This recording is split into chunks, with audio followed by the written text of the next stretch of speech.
hoje, então, chegou o dia da gente escutar a história da Mabel Vidal. A Mabel é uma das fundadoras do Master Expat, mas tem uma longa caminhada na área de mobilidade global, né? Ela então, especialista em mobilidade global, trabalha nessa área já há mais de 27 anos, criou, junto com a Pamela Borges, o Master Expat, que é um treinamento completo, que atende a todas as áreas, todo o processo de expatriação.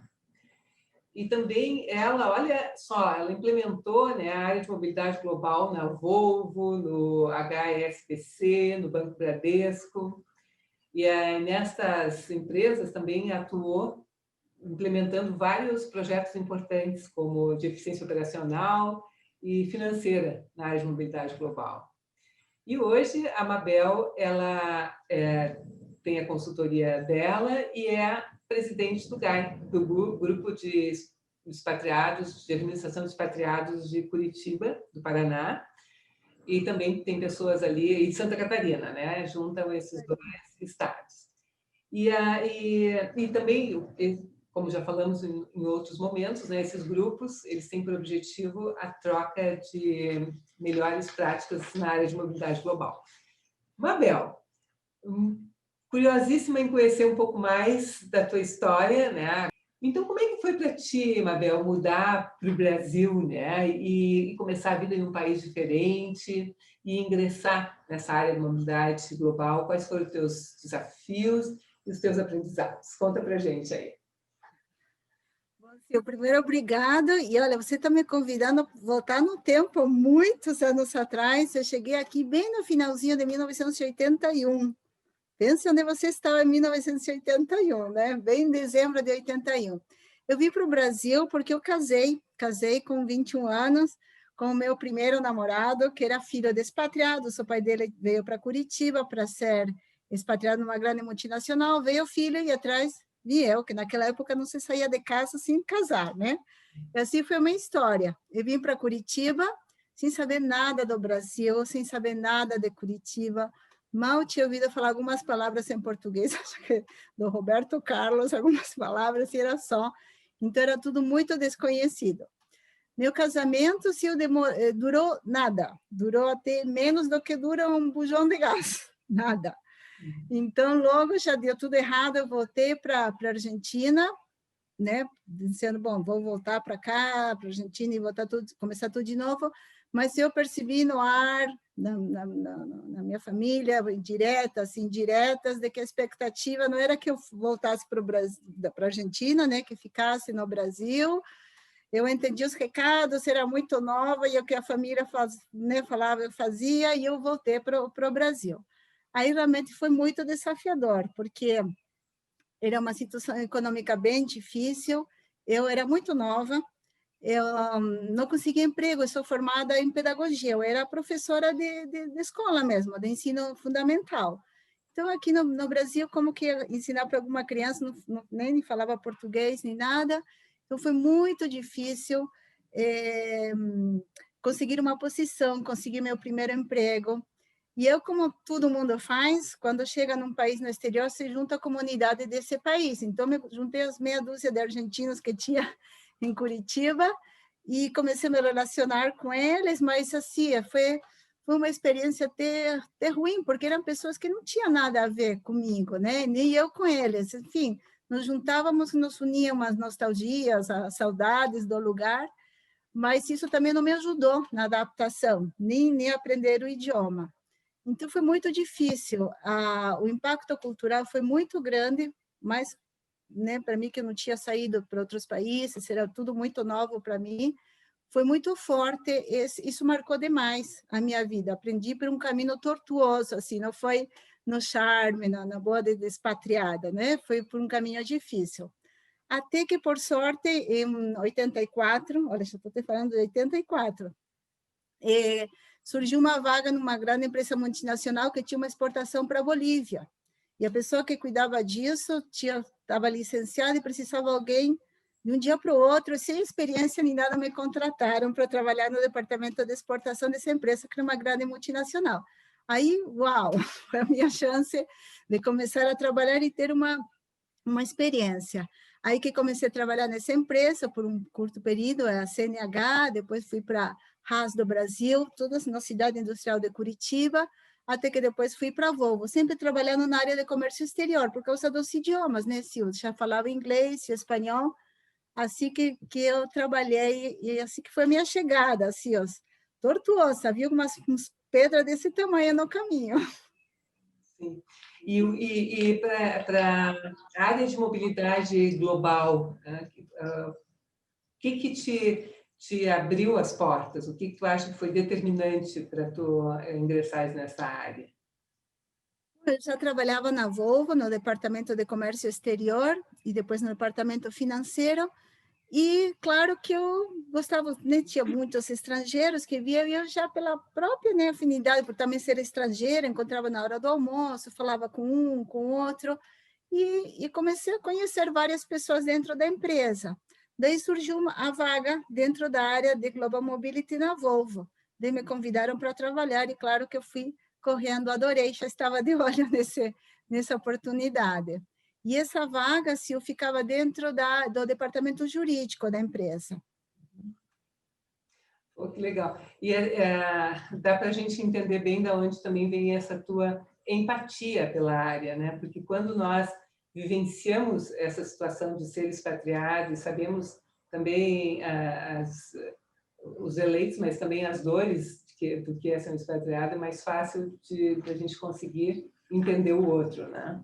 E Certeza. eu te vejo como uma pessoa muito empática, uma capacidade de compreensão e de se colocar no lugar do outro muito grande. Os nossos caminhos, né, por mais às vezes tortuosos que sejam, eles acabam fazendo com que a gente desperte, né, o que a gente tem muitas vezes de melhor. E tu aí, com certeza, foi nesse sentido. Te tornaste um brilhante. A pedra bruta que é polida se torna um brilhante. Gosto muito dessa metáfora. E que para ti, assim, o que é trabalhar nessa área de mobilidade global, né? Os teus aprendizados, desafios, o que foi enquanto trabalhando dentro de uma empresa e o que é hoje? Você ainda continua trabalhando não com mais diretamente no mundo, dentro das empresas, mas para as empresas, né? Como que é isso? Sil, vou voltar também um pouquinho no tempo, né? Porque eu comecei a trabalhar na área do departamento jurídico, mas também a pessoa saiu de um dia para o outro, me mostrou uma prateleira que estava cheia de pasta com o nome de pessoas e foi embora. E daí eu comecei a investigar, não tinha muita coisa, Sil, não tinha muitas fontes de informação naquela época. Tinha revistas, eu fui ligando para Brasília, né? Eu tive que fazer o meu primeiro pedido de autorização de residência, de visto, e daí eu lembro que eu liguei para Brasília, né? Eu perguntei para minha chefe, daí como que eu faço, né? O que eu tenho que falar? Ela falou, isso aí não vou te responder, vai lá na biblioteca, leia as leis, tudo e prepara. Meu Deus, eu andava naquela biblioteca do departamento jurídico, mas eu aprendi toda a lei de imigração, estavam todos os documentos que eu precisava e dei entrada no meu primeiro processo. Daí esperei, desde um dia eu liguei para Brasília, perguntei para o analista, e daí, meu processo, número tal? Ele falou assim, seu processo foi deferido. Daí eu falei, meu Deus do céu, e agora? Era meu primeiro processo. Eu cheguei na minha chefe e falei, olha, me desculpa, o processo, liguei e falaram que foi deferido. Ela falou, meu Deus, meu parabéns, teu primeiro processo. E eu falei, mas você foi deferido. E a palavra é tão feia, Sil, acho que já te contei essa história, que eu achei que era uma coisa ruim, aí que aprendi que significava deferido. E assim foi, aprendi a fazer vistos, aprendi a fazer tudo, aprendi a fazer relocation, né? Naquela época a gente fazia de tudo, né? Era necessidade. Até que eu já aprendi muito, procurei algumas pessoas que trabalhavam na Bosch, na Siemens, já tinha uma área de mobilidade, então a gente se reuníamos em três e formamos realmente um grupinho de estudos. A gente se reunia e trocava informações e tal. Ali meio que começou o GAI de alguma forma, né, informalmente, e fomos aprendendo desse jeito. Surgiam já também tinha alguns eventos em São Paulo, daí comecei a participar desses eventos, E era interessante, porque eu participava desses eventos, mas eu ia sempre aprendia alguma coisa nova, e sempre descobria que era alguma coisa que eu não sabia, que estava fazendo errado, né? E dava aquele frio na barriga, né? Se, putz, sabe, sempre me saía nas reuniões dos grupos e tal, saía com frio, porque sempre descobria que tinha alguma coisa que eu não sabia e que não estava fazendo certo. Mas foi isso que me levou a realmente começar a estudar mais e pensar em outras possibilidades, essa necessidade de conhecimento estruturado, né? Porque passei muitos anos sofrendo com aqueles frio na barriga e sempre fazendo pergunta para um e para outro e sempre se sentindo insegura, né? Olha, esse tema que você está colocando é muito importante, Mabel. Até muito pouco tempo atrás, não existia muito pouca informação sobre essa área, né? E muitas das pessoas que ingressaram, e ainda hoje, que ingressam nessa área, ingressam sem nenhum conhecimento e vão aprendendo na prática, e é muito tortuoso, né? Muito difícil, se perde muita energia, é muito desgaste emocional. Agora também, conhecendo um pouco mais da tua história, eu começo a entender talvez um dos motivadores que fez que tu tivesse a força, a coragem de montar um curso para ajudar outras pessoas a, de repente, não passar pelas mesmas dificuldades que tu passaste, né? De chegar de uma forma mais suave, com mais conhecimento e tornar dessa forma a vida das próprias pessoas, das empresas, otimizar, né, o resultado das empresas e tornar a vida das pessoas um pouco mais fácil, né, do que foi a tua caminhada, a tua jornada.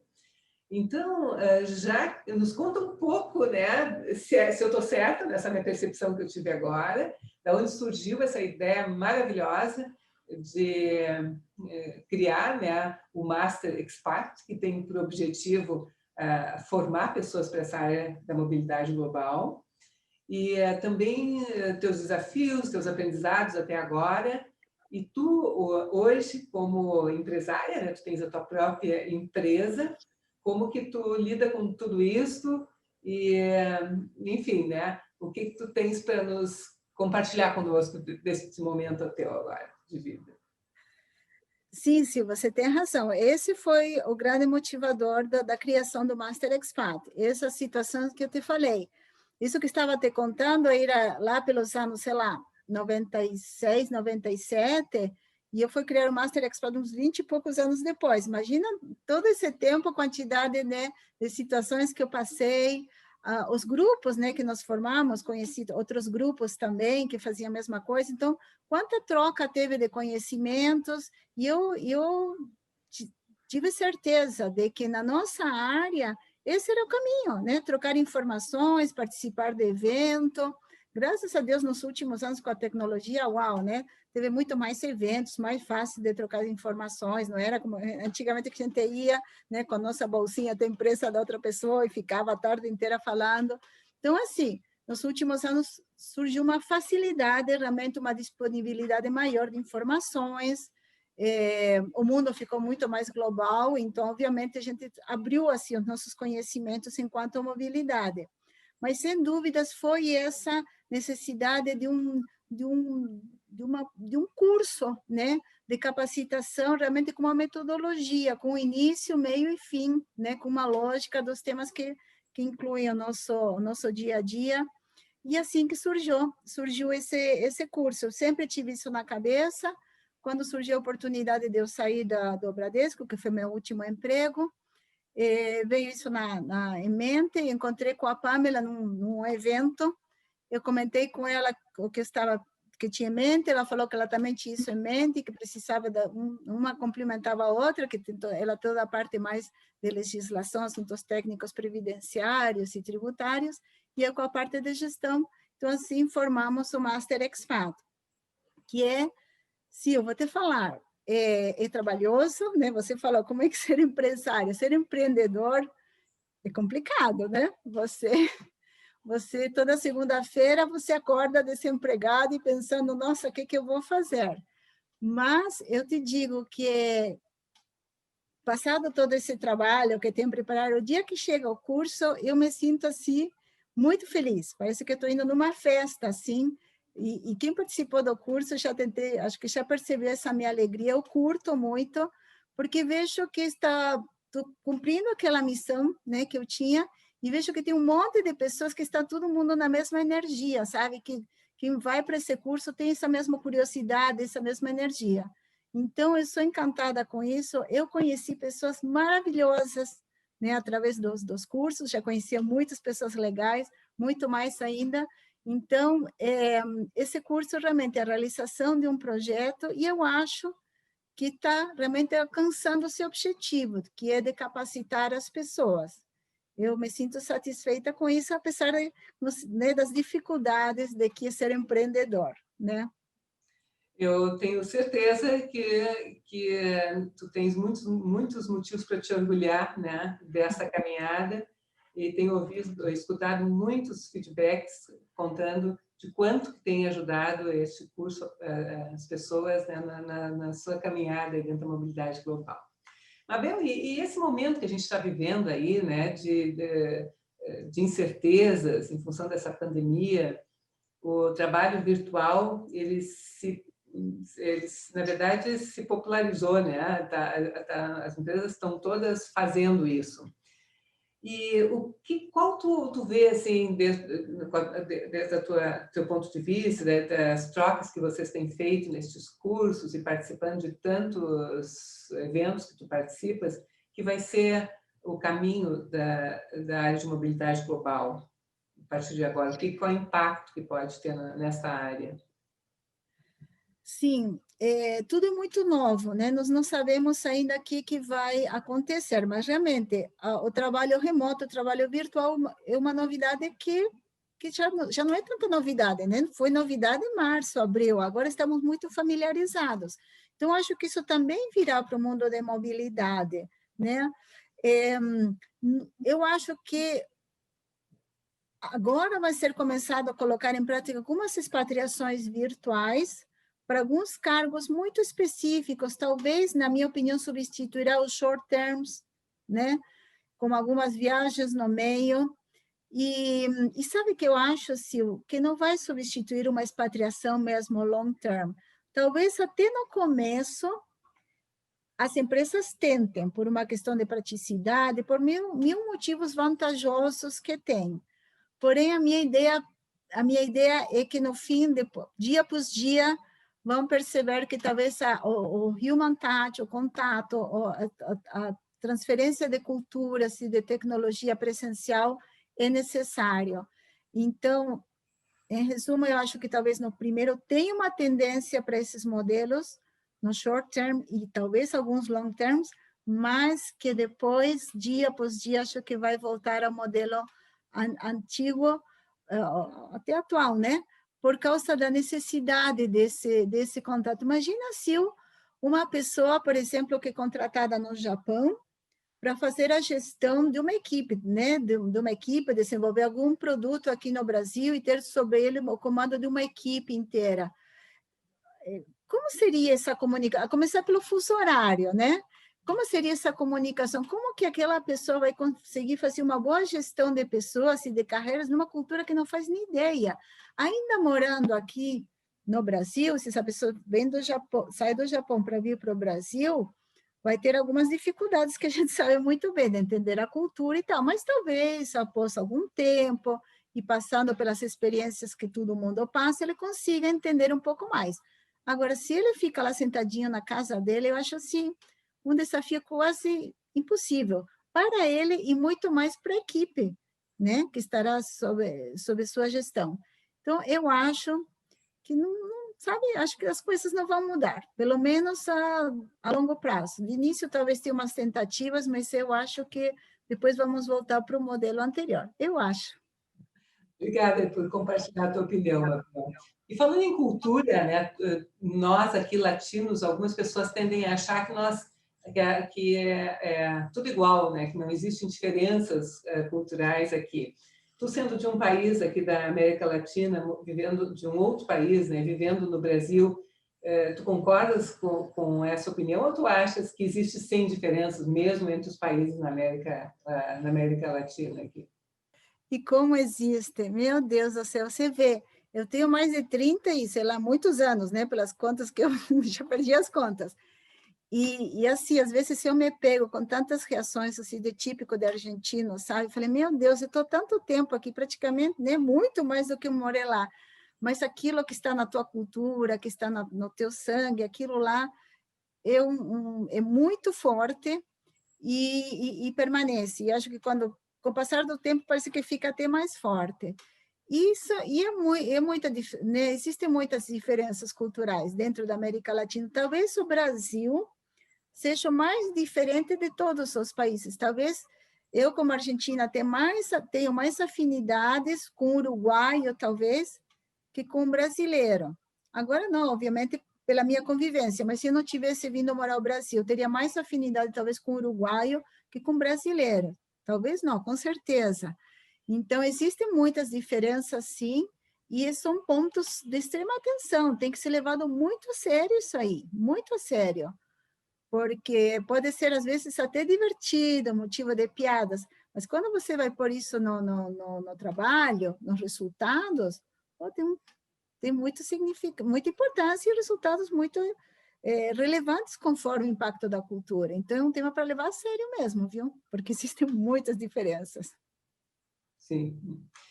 E para ti, a gente sabe que essa é uma área, né, que é muito específica e tem as suas peculiaridades. Tu, tendo trabalhado tantos anos dentro da área e também com cargos aí de responsabilidade de liderança dentro dessa área, o que tu achas que é importante para o perfil da pessoa para trabalhar nessa área? O que a gente tem que ter atenção para que tenha sucesso a área de mobilidade global dentro das empresas? Bom, o primeiro requisito é ter aquela atitude de estar sempre aprendendo. Já sabe falar inglês, sabe falar espanhol, vai procurar outro idioma. Então, se especialize, procure conhecimentos. De idiomas é fundamental, né? E depois de novidades, seja curioso, né? Se interesse muito pelo ser humano, tenha essa empatia. Eu sei que a pessoa que trabalha com isso tem tanta coisa para fazer, tantas coisas administrativas, que, putz, às vezes você vem uma pessoa conversar com você, nem dá devida atenção porque você está com pressa, porque tem um monte de coisa. Mas eu acho que é aí que a pessoa tem que pensar que essa função requer essa atenção, saber que lida com pessoas, e não é só aquela pessoa que está na tua frente, como toda aquela família que você nem conhece dessa pessoa. Então, se prestar muita atenção nesse papel, que talvez o papel core, e o prestador de serviços do ponto de vista humano. As outras coisas são extremamente importantes, então requer muita organização, né? Ter processos bem organizados, para justamente ter mais tempo para dar atenção à atividade core, e curiosidade e vontade de aprender, e equilíbrio, né, para trabalhar sob pressão, porque todo dia vai ter algum probleminha para resolver, com certeza. E é interessante porque nós já fizemos algumas entrevistas e cada pessoa que vem aqui traz um ponto de vista diferente ou algo novo, algo importante da área. É como várias pecinhas que nós estamos juntando ao longo destas entrevistas, de tão eu não diria complexa, né, mas que é uma área realmente ampla e engloba tantos tantos fatores diferentes, que é muito legal ficar escutando, mesmo tendo trabalhado tantos anos em mobilidade global, é muito legal escutar vocês, o ponto de vista, e sempre, como tu disseste, a gente sempre acaba aprendendo alguma coisa, ouvindo algo novo. Então, Mabel, eu queria te agradecer muito o teu tempo, a tua contribuição, né, aqui de vir, de contar a tua história e te dizer, né, que eu te admiro muito, admiro a tua jornada, a tua caminhada, desejar muito sucesso, espero que o Master Expat siga com cada vez mais sucesso e que venha a ser cada vez mais uma realidade dentro do Brasil, que as pessoas possam fazer se preparar para trabalhar nessa área de mobilidade global. E eu gostaria que tu deixasse para a gente, então, agora, como conclusão dessa nossa conversa, uma mensagem para quem está te escutando. Eu imagino que quem que vai me escutar são pessoas de recursos humanos, as pessoas que trabalham em mobilidade. E o que eu queria deixar de recado é aquilo que eu falei agora, dá atenção para aquela pessoa que vem conversar com você, por mais que você tenha um monte de coisas para fazer, dá atenção, porque essa pessoa, quando vem para falar, traz uma carga muito grande de casa, já a esposa, os filhos já falaram que, não tem que você tem que falar isso e aquilo no RH. Então, quando a pessoa vem, tem vários pedidos, às vezes não se sente nem à vontade de falar com você. Então, cria um ambiente agradável, que a pessoa se sinta à vontade e dê atenção, porque talvez essa seja realmente a tua missão. Todas as outras são secundárias. Perfeito, perfeito, Mabel. Muito obrigada mais uma vez, muito sucesso e continuamos contando com a Mabel aqui no Brasil para tornar esse processo cada vez mais profissional, né? A área cada vez mais profissional e esse processo um pouco mais fácil, né? Para quem está chegando nessa área. Um grande abraço, Mabel. Muito obrigada, Sil. Muito obrigada, adorei ter conversado com você. Obrigada.